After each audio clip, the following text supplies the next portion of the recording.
All right, I think I'm live now. Cool. It's Doug Cunnington here. I'm from Niche Site Project. Today is Friday, and I've been logging questions all week. Longer than that even. I've been logging questions for a while. Cool. So I'm going to answer a bunch of questions today. And if you ask questions in the chat, I'll answer them also. I seeded the, description with the few questions I'm just going to answer off the bat so we can get started quick. And yeah, we got some people on. We got David on. What's up?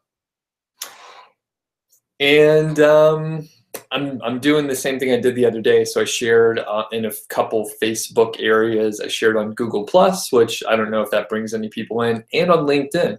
Interesting thing, one of my buddies back from Atlanta happened to be on LinkedIn, like right when I was going live. Haven't talked to him in years, and he came over to watch. So we sort of reconnected a little bit, and that's pretty cool because I don't do much on LinkedIn, but that could be an area where I explore more. So if you do have questions, if you're just joining up, you could ask questions in the chat, of course. I have a few questions I'm going to answer that people were asking a few weeks back and so forth. And I see Falk is on. I'm not sure if I ever pronounce your name correctly, but I appreciate that you come on and watch. So that's cool. I will, I think, before I get into the questions, I know a lot of people are gathering up to watch.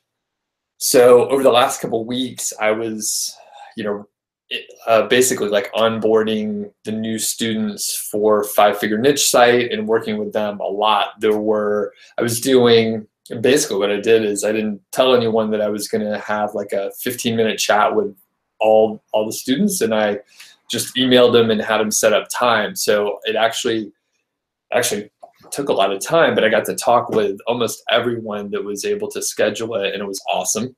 So I think it was a nice surprise for people, and it took up a lot of time. So it took me a bit to get ramped back up, and I met with my mastermind group earlier this week, and I realized I was in sort of a holding pattern, and I was scattered in general. So I needed to regroup. And this morning, I just woke up early at like 5 and then started just like writing out all these ideas that I had, and then I realized, hey, that's a lot of ideas. I need to pare that down. So it was good this morning. I didn't get as much like stuff done, like tasks done, but I got a lot of stuff out of my brain. So hey, Sarah, what's up? And Emil. So today, this is just like Q&A day. So you could ask questions. I do have several questions I'm going to answer, and I'm going to start right now. Okay, so the first question that we have here, and these were just sent in over time. So, and once I answer a few, I have a little story about it as well.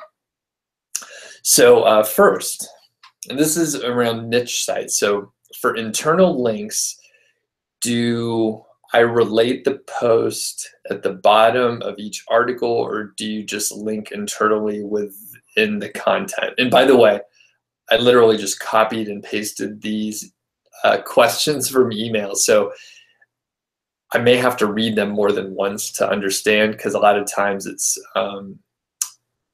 the grammar's, I'll just say, the grammar's bad. It's broken English in a lot of cases. So a lot of times I'll read these and they actually don't make sense to me.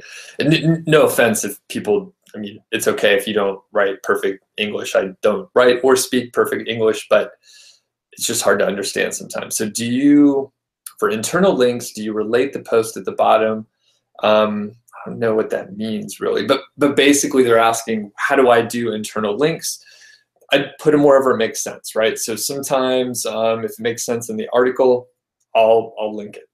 And sometimes it doesn't quite make sense, but I know I want to put some internal links within an article to another article on my website. So I'll just put it somewhere like at the end of a section and just say, hey, if you're also interested in authority sites because you're interested in niche sites, then you may want to check out this article. So it's as simple as that, and you don't have to make it more complicated than that. The second question is, any tips on, all right, let me read this. Any tips on a way to make the site look better for a guest post? Okay, any tips on what to look for in the site for best SEO benefits of a guest post? I'm not even really sure what this person was asking exactly. So I think basically they were just trying to figure out how to get SEO benefits for a guest post. And I would say, make sure the site has traffic and make sure the article that you're writing is relevant to the topic that you're trying to link to. So if it's relevant, then it doesn't necessarily have to be a blog that's in that niche. It just needs to be a guest post that has the right, theme that fits with whatever you're trying to link to. So, and cool, Sarah says, Sarah mentioned, it seems like a lot of people in my niche rely on social for their traffic. Should I start blending that into my content sprint, or is it better to set the foundation first? So that's a good question. And Sarah is a 5-figure niche site student. So she's talking about the sprint within the actual course. So Sarah, I would say if you're active in one of the social media channels, then you should, think about being or putting that in one of your channels. I will say that if you social media can work to bring you traffic. I haven't personally done it, but I know that maybe Pinterest is really big in certain areas and you can get a lot of traffic that way. I will mention that you should definitely be active. It won't be overnight. In the same way SEO won't be overnight, the social traffic won't be overnight, and you'll have to spend time. It'll take months, most likely, to build up that traffic. So you really need to choose. I tried to do some Pinterest work and actually bought a course, let one of my friends that was working with me take the course, and she was into Pinterest. So it made sense for her to try and work on Pinterest for one of my sites, and it just never quite worked out. And I think it would have required just more time. So we did about 8 weeks, and I was expecting to see some traffic, but there was no additional traffic. So I pulled the plug, and scheduling wise, it wasn't working out. So it made sense to just pull the plug on the situation. And would it be interesting to try and get social traffic? Maybe. Did I care about it? No. So I left it. But if you're into it, then you can, you can spend time on those social media channels if you want to. Specifically for the course, Sarah, just do the stuff in the course for the first sprint and then reevaluate after you get your first 10 or 15 guest posts landed. Good question. And Emil says to talk about the microphone setup. Yeah, I can tell you about that in a second. And okay. Third question from this person that sent in questions is, how do I manage guest posting campaigns? Do I use any other tools, especially when running multiple outreach campaigns simultaneously? Things can get unorganized. Okay, so I manage everything that I do as simply as I possibly can. So I use Google Sheets. That's it. I use Google Sheets with a few columns, and that's it. It's the same, multi-tab spreadsheet where I can manage multiple VAs working on the same campaign all in one sheet. And it's the template that's in 5-Figure Niche Site. There are a couple more like basic templates that I've released otherwise, but I haven't released like the most awesome one that I use. That's just in the course. Okay. And last question sent in is, do I mix naked URL keywords with generic terms like here in this site, or do I just use keywords? I usually put 1 and 2 links in other blog posts and 1 backlink in my guest post, and try to negotiate some interlinking to my guest post with the owner. I never use a naked URL. I think that's something like gray hat people would use more often, because maybe they're more aggressive with their anchor text or something like that. I know the only time I hear people talking about using a naked URL is if they're doing gray hat stuff and they're talking about like what they want to put in their private blog networks. For me, I don't worry about it. I just put like natural links in, but I do use generic terms like here and this post or whatever. And otherwise I use keyword rich, like longer phrases. So that's what I do. And as far as, you know, other links, I do random stuff, right? So just generally, I try not to follow patterns. I think patterns are probably bad. Cool. Okay. We got some more questions coming in. Awesome. All right. So Emil asked about this microphone setup. He says it sounds very good. Thank you. This is an Audix i5, and I bought it like several years ago so I could like record my guitar, which I'm not a very good guitar player, but so I could record my guitar. And I'm not sure, I think I wanted to buy something or something like that. Like I went to Guitar Center and I was like, oh, maybe I'll get it. I went with a buddy and I was like, oh, maybe I'll get a microphone. Like I've just been using like a little tiny microphone, and you know, this was like 10 years ago. And this microphone is like one of those that they would use like on stage, and they would like mic an amp or use it as like a vocal mic. It's a dynamic microphone.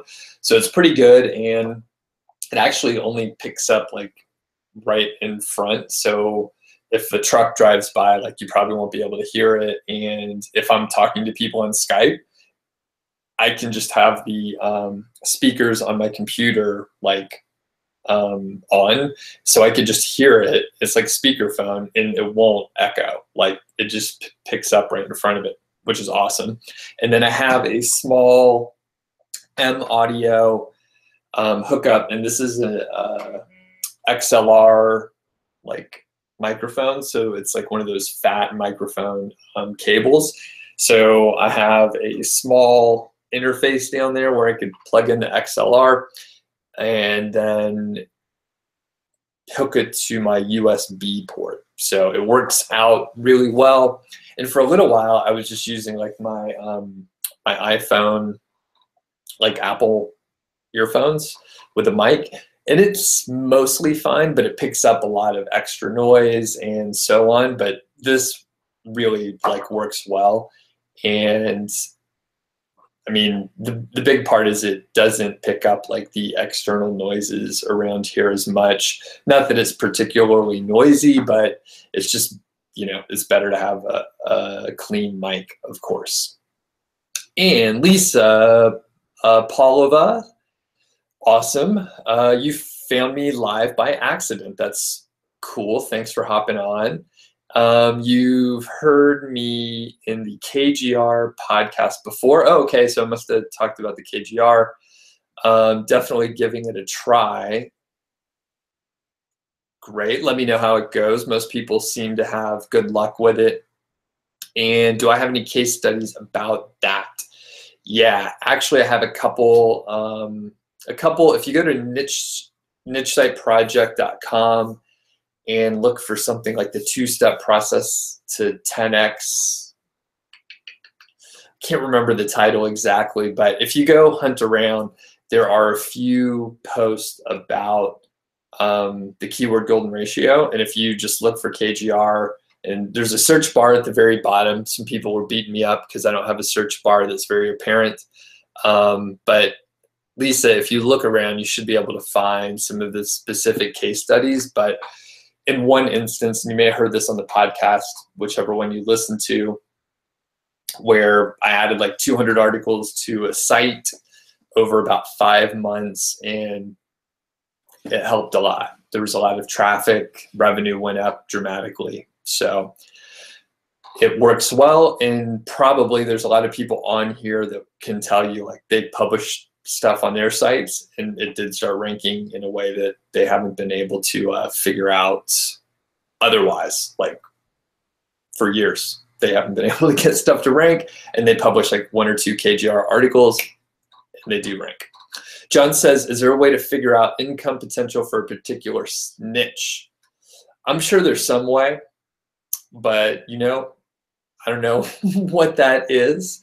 And another thing I will tell you is there are these calculators for niche site potential and niche site potential value.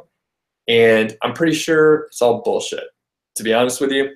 I have no clue how they can figure out that sort of information.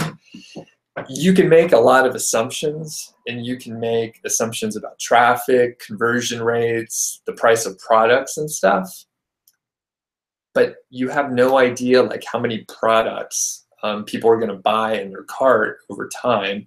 So I think some people just put it together for a week, and you know what, some of them are my friends, so I'm not calling them out personally. I'm like, that's a pretty smart way to get people in. I think the information on those is probably garbage because there's too many assumptions and too many unknowns. So, so John, to answer your question, is there a way to figure it out? Maybe. I don't know what it is. I've never seen anything that seemed accurate to me, and I think there's too many factors and variables to make it a exercise worth doing. Okay, David says, when I post in relevant Facebook groups, you get a bump in traffic for a few days, but nothing long term. And this is on the social channel stuff. So yes, that is true. I have seen that quite a bit.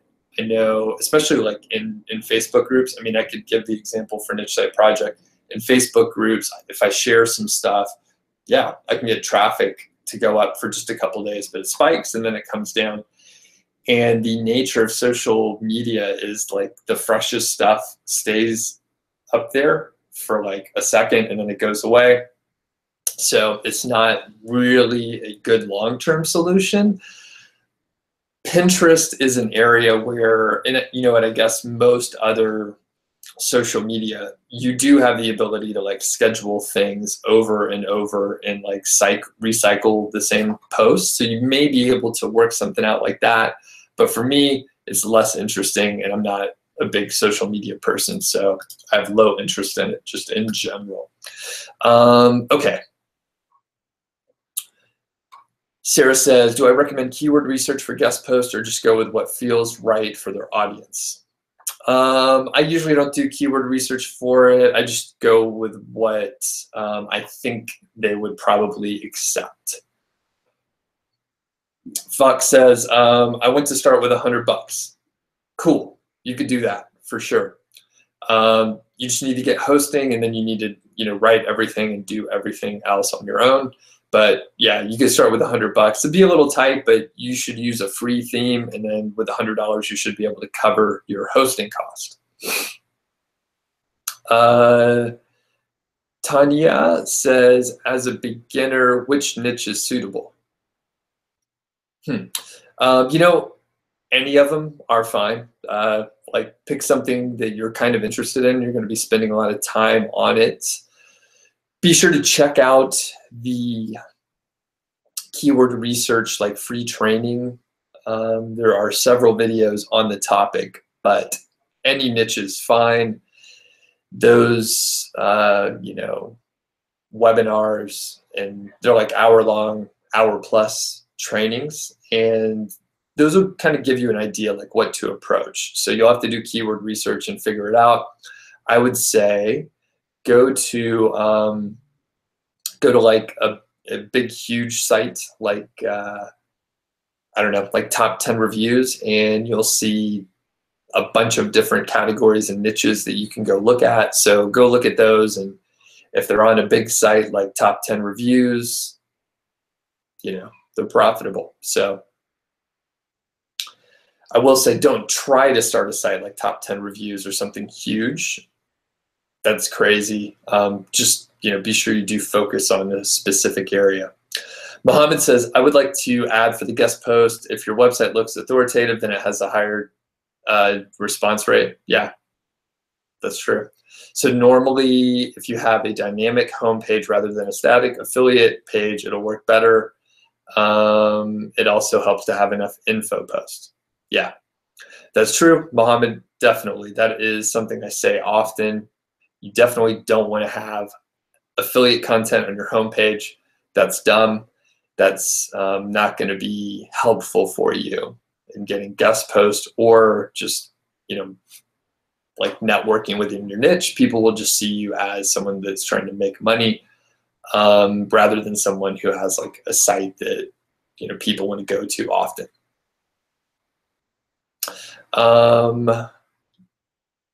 Johan says, do I think the classic silo structure is gone since Google prefers holistic content? Silo seems to be just the opposite of holistic content. Let's see, couple things. One, I don't use the silo structure. I think maybe it's useful for like organizing like information on like a e-commerce site or post and pages on an e-commerce site. I don't know what you mean by holistic content, and I also don't know that I agree that Google prefers holistic content. So you are making some assumptions. I'm not saying they're wrong. I just don't quite understand. And but in general, I don't use the silo structure. So I just do a lot of interlinking. I think the spirit of your question, Johan, is probably correct, and I'm just getting caught up in the semantics of it all. So, but yeah, just in general, interlink your site a lot, and that should be a good thing.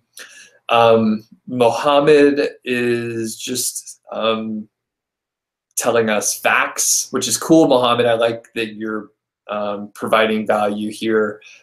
Mohammed is just saying, he's just stating facts for us. So you can scroll through Flippa and look for websites to get an idea about the earning potential of related websites. That is a fact. That is a thing you could do. I will caution you though, Mohammed, that, I mean, it can give you an idea of what a site could earn, but the thing is, like, we don't know like how good any of the stuff on the site is. So if you look at, say, a survival site and it's only making like X amount, and it has, let's say it's making $500 a month, and it has like 400 pages, like you can't really draw a correlation. I mean, like that is just that one data point. So it doesn't really tell you much. And I'll also say a lot of the sites on Flippa are pretty like, they're kind of bad, right? A lot of times you're not going to see like the cream of the crop there. So that is something that you can't do, Mohammed, and it does give you information.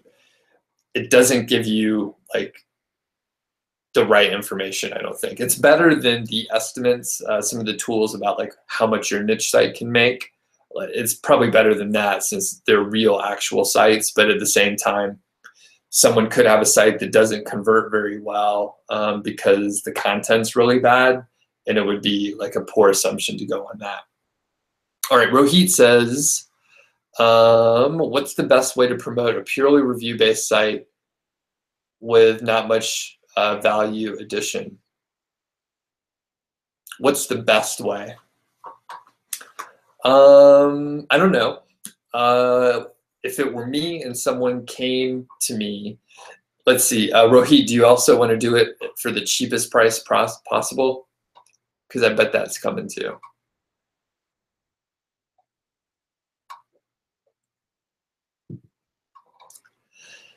And I'm just giving you a hard time, Rohit. I would say, Rohit, add some other content on your site. Or you can like do the same thing that I've mentioned a couple times, right? And I'm not saying that you should have watched all the previous videos, but Rohit, go out there and network within the niche, try and get guest posts, and if the content on your site is actually good and valuable, you can probably get a link to your affiliate content. So I'll leave it at that. Just because you don't have like value addition, or as you're terming it, like informational content, it sounds like you don't have much informational content. That's totally fine. You just need to go work a little harder and try and get those guest posts. Or, you know what, if you are just doing a purely review-based website and you don't want to get guest posts, go out there, buy some PBN links, buy it from a good, reputable provider, and then just use PBN links. So you don't have to do guest posting, right? That's just what I do. But if you're just doing, review site, you don't care much about the content, you don't care about the niche much, just go out there and get some PBN links, pay for them, and then go that route. PBN links work, they're just more risky. I don't do it myself, but it sounds like, if you're not trying to add much value, you're not really into the niche, just go out there and buy some links. And I would say you get what you pay for, so you should probably try to buy more expensive links from better sources. John has a follow-up question. Is there a certain number of organic traffic that needs to be reached to make about $100 per month? I think it's about 75 to 100 visitors per day to one post. So it does need to be one post. And it does depend on the price of the products that are on your site, of course. But in general, if you can get, 75 to 100 people per day to a specific page, you're probably going to convert like 1 or 2%. So that means you'll probably make like a sale or two per day. That usually can get you pretty close to the $100 mark. I've seen it multiple times on sites that I've had, and I've seen it multiple times on like student sites and my peers. That seems to be sort of a threshold. Sheik says, is it good to combine AdSense and affiliate programs on the same site? It depends. Me personally, I don't do it. I just stick with the Amazon affiliate program. In quick favor, so everyone that is on right now, looks like we have a handful. Can you just hit the thumbs up button, which you should see below the video, I hope, just to give us a little interaction, and just hit the thumbs up, and I'd appreciate it. So Sheik, I would say each piece of content should have a goal. If your goal is to get someone to go to Amazon, then you should not have AdSense or other things on there, right? If your goal is, however, to get people to click AdSense banners, then you should not have affiliate links on there. So your content should have one goal, not multiple things. Most of the time, when someone shows me their site and they have AdSense on there, and they're really trying to build the Amazon affiliate site, I tell them to take the AdSense off. It's just a distraction. Usually they're only making like a couple bucks a day max. And it's just not worth it to have it on there. They should just get it off and really just focus on what they're actually trying to do. Okay. Ronit says, when building an Amazon affiliate site, should I go broad or just make it around a specific topic? Whatever you want to, I guess you're asking what I recommend. So it's funny because sometimes when I get the questions in, like, I do things a certain way, but it's not the only way to do things. So Ronit, it's really up to you. Do you want to go broad or do you want to go narrow? And I'll tell you this, if you go narrow, you're probably going to make money faster. You may not make as much, but you'll make it faster. And you can grow your site if you want to. If you go broad, I'll almost guarantee that it's not, you're going to run out of steam and you're going to run out of money and you're going to get bored with it before you start making money and you'll quit. There are a ton of sites that are like top 10 review type sites, and people put hundreds of posts out there and they work on it for a year and a half and they quit. I had friends that have done things like that. They just go too broad. They try and compete with, you know, the wire cutter, and then they can't figure out why like their site isn't ranking and stuff. So Ronit, if I'm giving you advice, I would say make it narrow. Okay, so in Rohit, the follow-up, he says, good price is okay. So basically, yeah, I would say if you just have like a purely review-based site, just go out there and buy links.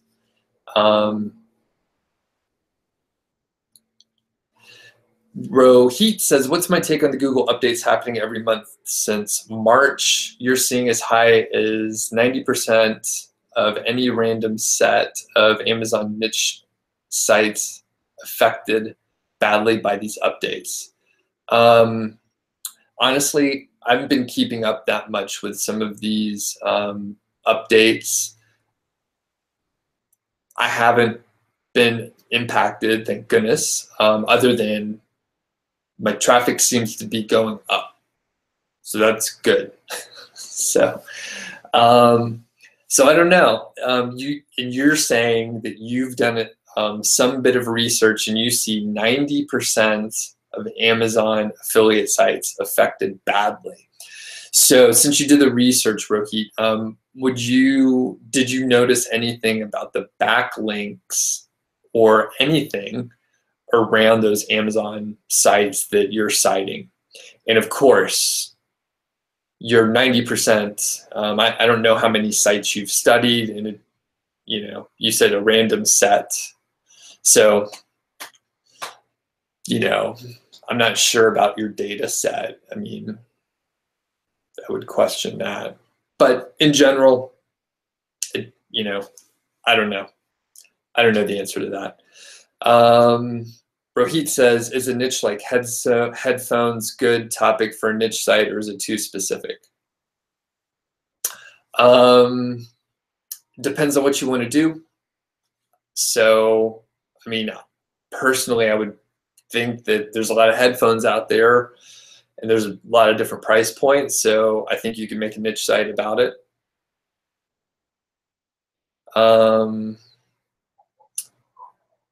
Lisa says, where would I recommend to get product pictures for Amazon affiliate niche sites? We're not allowed to use Amazon pictures anymore, right? That is right, Lisa. That's exactly right. You should just use the Amazon like site stripe tool and just get the images from that, just the small images. In fact, I, in the past, had like some images that this was from years ago, that I downloaded the larger size images and then resized them and then uploaded them to my own site. They were still the same kind of, or the same like image that Amazon would show, but I knew that I had some on my site. So right now, like I'm working with a VA.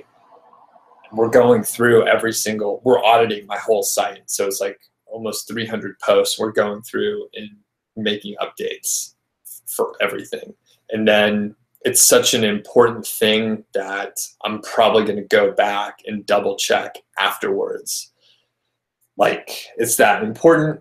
I have been hearing more and more about the images and image issues, people, being kicked out of the associates program, or people that have, I guess, applied, and then once their site gets reviewed, they've pulled images and they got rejected. So just use the site Stripe, use the API, and I know people will challenge me and say, I want to have better, higher quality images. I really need to compete. It doesn't matter. I use small images on my site. Sometimes I don't even put images of the product. It really doesn't matter. So I'm not sure what else to say. There's a lot of things that could matter that turn out to not actually matter. And I believe images and image size is one of them. If you have the ability to get like higher quality images, like that's cool. Like if you own the product, you take a picture, like use that, that's cool. But yeah, you can just keep it simple, use the site Stripe tool. And I am taking a look here. So just quick reminder, if you could click the I like this, the thumbs up button, and that would be super cool. I know I answered probably questions from like eight or 10 different people, but I only see 6 thumbs up, which is sad, because that means that even people that I answer the questions for, like they don't even click the thumbs up. So I'd really appreciate it if you do click that. And a quick note, so, I had the seed questions, which were, I apologize, by the way. Those are a little hard to read, and I didn't clean up the, like the grammar, so it was hard for me to understand. The funny thing is, some person, like someone saw a YouTube video, and they heard that I like answer questions sometimes. So they sent me like a page of questions, like long, detailed questions. And I wasn't sure, like I thought, oh, maybe this person is a student from Five Figure Niche site. They weren't. It was just a person who's trying to get a bunch of like free coaching from me. And I was like, hey, look, that's, I answer questions, but they need to be like good questions and interesting. Like I will answer an interesting question, even if it's not a student. Answer all emails. If you've emailed me, you probably got a response back unless it somehow got lost. And basically, I will hold on to those questions because I need the questions, right? I want the questions. It helps me understand. But this person was, they were there to take from me. They weren't like doing anything for me. Not that I like need, I don't want this to come off wrong, but like, not that I need people to like give me something before I give them something, but like, it was just a purely asking email. There was no, hey, really appreciate all of the YouTube videos or anything like that. Or, I mean, it was very selfish. So I was like, okay, what I'll do is I'll answer your questions for you, but I'm going to do it in a platform so like everyone can benefit. All the people that are watching this are going to be able to get, help from me answering the questions instead of the person just getting, one-on-one support from me. Okay, so sorry I went off. If you want to send me questions, feel free to. I'll hold them for this sort of like forum so a lot of people can get a benefit from it. All right, David, thank you for giving me a like. I appreciate it. Ronit says, if you were me, would you compete with Tech Radar, PC Mag, and CNET? So couple things, right? Ronit, I don't know you, so I couldn't say what I would do if I were you. I will make an assumption that if you ask the question, if you ask that question, that you probably shouldn't compete with them. So no, I would say if you have to ask, then you shouldn't compete with them. Ronit further says, how much competition is too much in terms of monthly search? I don't know. That's a tough question. I think, again, if you're asking that question, it's probably like 2,000 or more, but I'm not sure. And Ronit, thank you for clicking the thumbs up. Awesome. My favorite coffee mug is this one right here for right now. It's It's the one I'm using. My sister and brother-in-law gave it to me. You guys watch The Office, that show The Office? There's an episode where everyone has like their face on mugs because Kelly had like a party and this was like the party favor. So I have a mug like this and my wife does too. All right.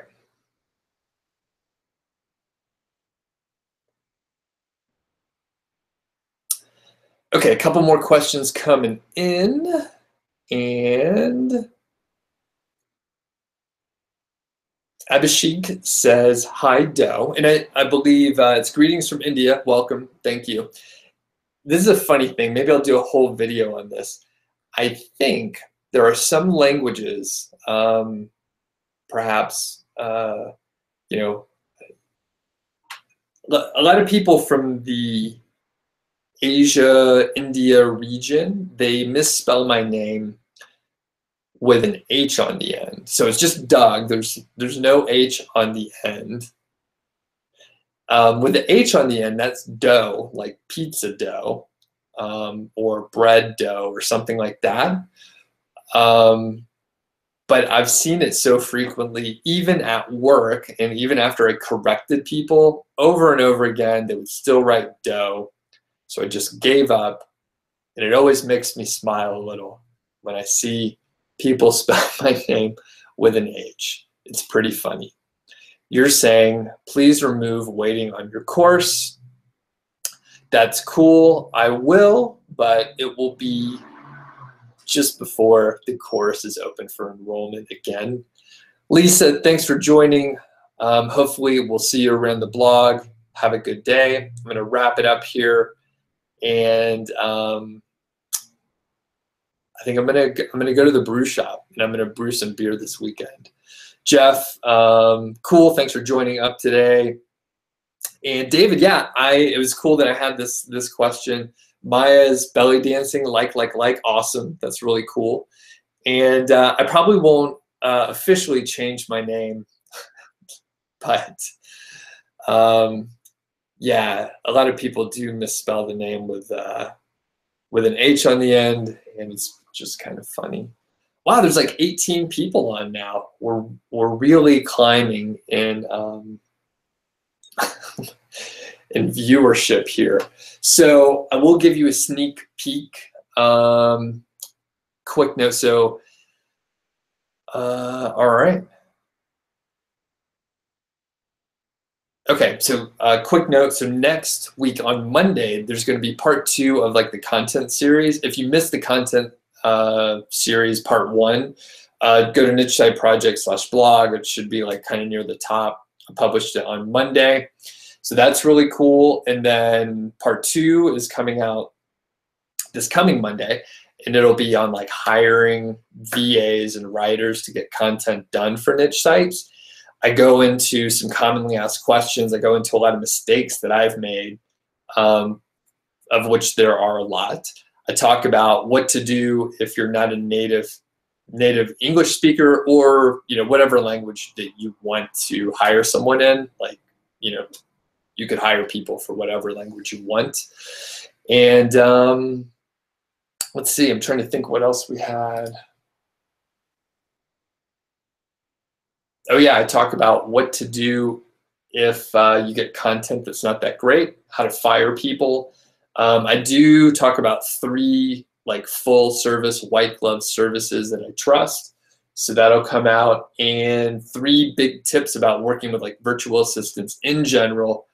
And those are actually really good. So, okay. And okay, so I saw a couple questions come in. I'll just answer them super quick, and then I'm going to get out of here. What's my view on Keyword Reviewer? I don't know. It seems fine. I've never used it before. Some people seem to like it.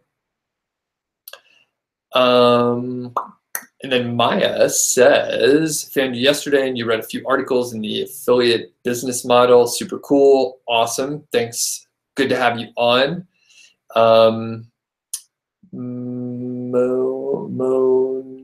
Mono Qua, I'm not sure how to pronounce that name, but do I like tools like product comparison? Do you need stuff like that? What value does that add to your site? Okay. I don't know what the product comparison tool is, so I don't think you need it. I think it can be cool to have comparison tables, but you don't have to have them. So if you want to have a comparison table, you don't have to use a tool. You can just use like an HTML generator, and it's kind of like a word processor. You could just put in exactly what you want and then copy the HTML code into your, whatever your CMS is, WordPress probably. So you can just put that in, and then that's it. Like, it's fast. You don't need a plugin. It's free. So that's actually what I do. Like, I could pay for a tool, but I actually don't like to have a lot of plugins. So if I can get rid of something, I usually try and get rid of it. And then Jeff says, do I have any advice on improving old content? I do. That is a good question. I would log that. That could be a whole topic on its own. But in general, I would say refer to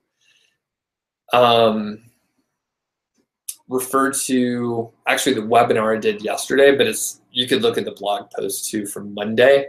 But the frequently asked question, the FAQ method, like that's a really good one to add more content, improve old content, because you could just find out questions that people are asking and then put that in. A lot of times those questions that people are asking are long tail searches that'll bring in traffic. So you could basically just go put a bunch of questions at the end, a frequently asked questions section to like almost any piece of content, and then like problem solved. Yeah, cool. And then the last question, Abhishek says, this is why I'm broke. Do I think if you make a website like this, you'll get success? I doubt it. And then you say, do you mean are we going to get banned? I don't know. Sorry, can't help more on that one. I will say that this is why I'm broke is like, it's a very unique site, and they did well like with a viral situation. So like, I think it'd be really hard if you try to go and compete with people that are experts on like anything, you're gonna have a hard time. So I would say if you tried it, it probably won't work. And if you stuck with it long enough, then you may be able to do it. But okay, and the last question from Abhishek, is there any alternative to SEMrush if we're on a low budget? I don't know, I'm not sure. You just use the free version of SEMrush, or yeah, otherwise I'm not really sure. So cool. All right, I got to get out of here, everyone. So have a good weekend. I'll see you on Monday. Be sure to look out for the new blog post. And if you're not on the email list, I should say this earlier. If you're not on the email list, go to Niche Site Project, click the button, put in your email address, and you'll be able to sign up and get updates and all that stuff. Tons of free stuff. Tons of free stuff on there, like 15,000 keywords. So, all right, I'm out of here. See ya.